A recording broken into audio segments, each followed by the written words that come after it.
No. Mousie almost screamed. I won't wear. Don't fuss so, little girl, the woman said as she pushed a pacifier into Mousie's mouth. Now, let's get to work. Mousie could not spit the pacifier from her mouth and could only mumble around it. The woman produced a damp washcloth and used it to clean Mousie up, gently running it between her legs. She then poured some baby lotion into her palms, rubbed them together and smoothed it all over Mousie. She slid the thick cloth underneath the squirming girl. After dusting Mousie with baby powder, she pulled it up between her legs.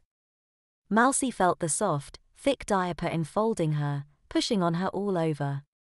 The padding underneath her was like a pillow and it forced her legs apart. The woman slid a large safety pin into the folds on the right side, then the left, securing Mousie in her diaper. There we go, she said, stepping back for a moment. She reached under the table again, removing a diaper cover. It was pink, with a teddy bear on the front.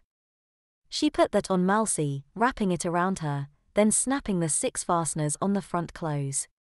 Each one snapped close with a sound like a gunshot to Mousie. Now she could feel the padding about her, and every little movement caused the diaper cover to make a soft rustling sound.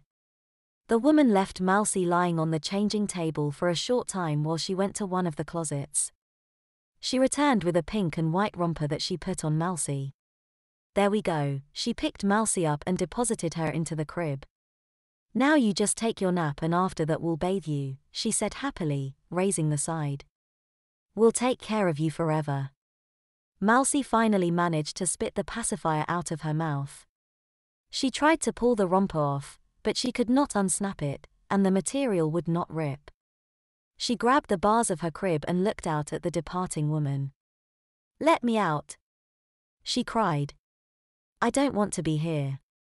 I'm not a baby, she wailed, closing her eyes.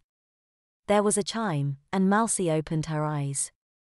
She was back in the store. Excuse me, a young woman said, sliding around Mousie as she walked towards the counter. The old woman seemed to be waking up. What was that? Mousie said, looking around, not sure what had happened. She shook her head, turned around, and almost ran from the store. She did not notice that attached to her briefcase with a pink ribbon was a pacifier.